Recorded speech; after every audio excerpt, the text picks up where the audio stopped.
Well, it's been exactly 1 year since Uyinene Mrwetyana was brutally raped and murdered by Luyanda Botha in the post office in Claremont in Cape Town. Her death, remember, sparked nationwide protests and the Am I Next movement in South Africa. To reflect a year later, we're now joined by the co-executive director of Sonke Gender Justice, Reverend Bafana Khumalo. Reverend, thank you for being with us. So a year on, has anything changed in South Africa? Well, good evening. We have some changes, but not too significant. Uyinene, it's a year now that we lost her through a brutal killing. There's some achievements that have emerged after that sordid episode.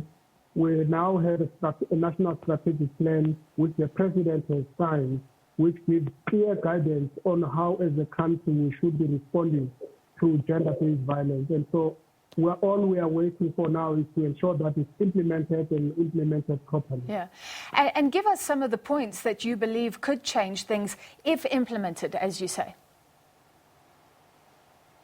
Well, I would invite South Africans to try and get that document because it's very comprehensive. It actually outlines 6 key strategies on how, as a country, we need to deal with gender-based violence, beginning with strengthening of the criminal justice system. Just a few of the cases you've been reporting on a few minutes ago are indicating that women are still being failed by the criminal justice system, from the police station when they report to when the cases are taken to court. And as we all know, not all the cases that are of gender-based violence or sexual offenses end up in the court system. So there's still a lot of work that needs to be done to ensure that there's accountability for those that perpetrate violence against women. Yeah. But the second strategy that is proposed in the strategy talks about prevention. And that is very important because we cannot deal with gender-based violence simply by locking people away in jail. We don't have enough jails for that. So we do need to have programs that will speak to men and change men's attitudes around the way they are carrying themselves out in carrying violence against women. A big issue you raised was victims going to police stations and not being helped by some of those police officers. So that, I would think, is urgent already years ago. So that police training, outstanding and still not happening as far as you know, or is there moves within the police force? Well, I think by their own admission, I've heard in the recent day, the minister and the police commissioner both admitting, which is very important, that there needs to be revamping the training of the police so that it's up to standard. We still have cases where police want to act as social workers, people who come to report cases of domestic violence, and police will say, no, call the family, try and resolve this in the family. That's not the job of the police. That's why we have social workers. When that matter has to be dealt with by social workers, those are the people that can advise, survivors on how they can manage the situation. But when somebody gets to the police, it's usually when they are really desperate because the situation is really critical.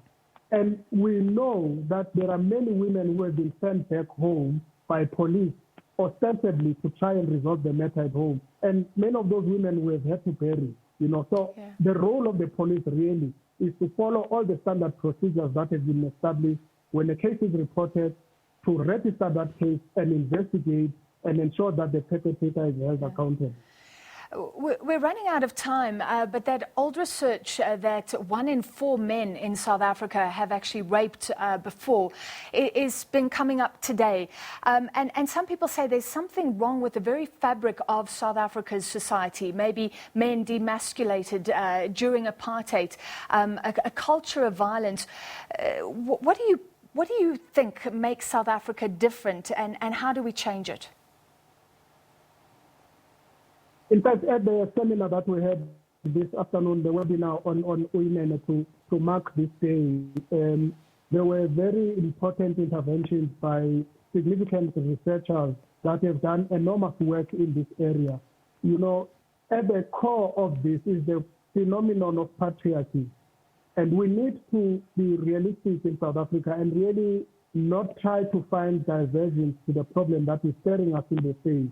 We do need to confront the fact that we are a patriarchal society. And unless we deal with that and find solutions that are going to help men to accept that this unearned privilege of thinking that we own women and can control women's bodies is not on, it's not acceptable, and it's the wrong thing to even think about. Women should be respected in their own dignity as full human beings. And therefore, once we begin to change that narrative, we will change the mentality of men thinking it's okay to commit these acts of violence against women, because after all, who are women? They are just like children. And for me, that is part of the problem. And we see also how men treat their own children, levels of abuse. You know, if you talk to our colleagues at KDPA, they will report enormous cases of violence against children. The common denominator in this is men. There's also high levels of violence that men mete out on other men. And so we do need to change the narrative of what it means to be a man. It's not about being aggressive. It's not about always getting your way. It's not about forcing solutions, even when you can negotiate and find an alternative way of resolving conflict.